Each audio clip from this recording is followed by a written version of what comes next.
All right. Hello, my journalism folks. It is now week 9 that we are heading into, and I can hardly believe it.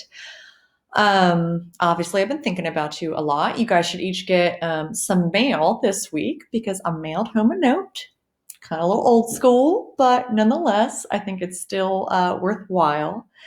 I'm touching base. I wanted to kind of walk you through what you're going to be doing this week because it is shifting gears a bit. In regards to last week's work, I still have a decent chunk of folks who have not submitted their two choices from the list. And so I'm going to be following up with some phone calls and contact again this week. The district really wants us to make sure that you are okay. And you can certainly ask me any questions.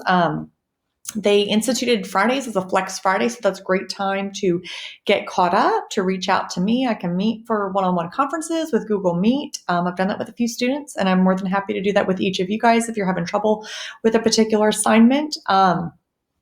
You can reach out to me with a remind, and we can schedule any of those things.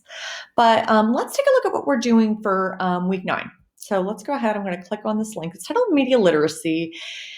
And I thought it would be a great thing in our last few weeks together of instructions to really focus on some practical stuff. And that most practical thing is this, that I want to talk about the discerning eye and mind that you guys need to try to sift fact from misinformation in the news media.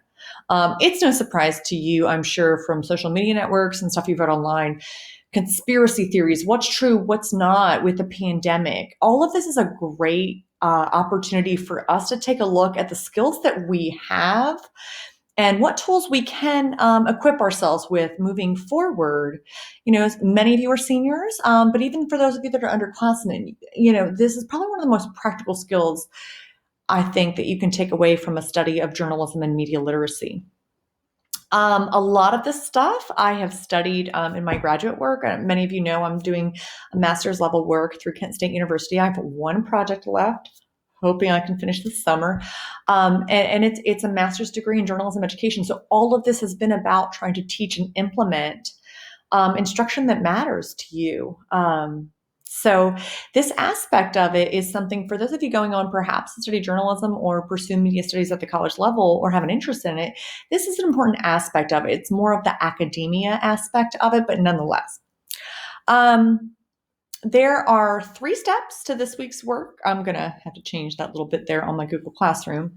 I have 3 worksheets linked. So you can take like one a day if that's a great way to approach it. You're going to find on these attached worksheets embedded links to videos and outside content. And that's important. Wherever you see one of those blue highlights, that's going to take you to another place in another tab. And so I'm going to illustrate that for you in a moment so you can see it. Instead of me like listing a bunch of links for you.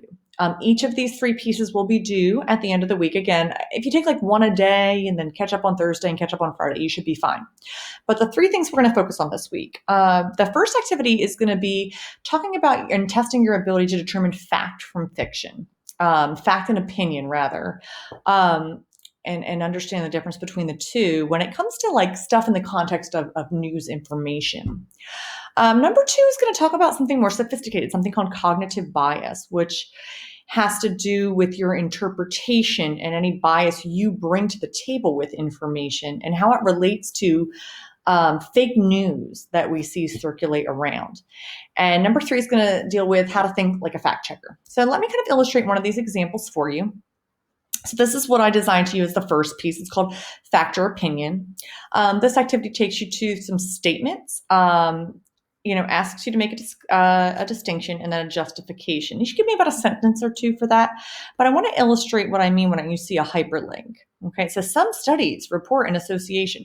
If you click on that, it's going to take you to a link there. Okay, and I just want you to refer to those. This first activity doesn't have a lot of outside resources, but it is going to ask you to reflect on some things.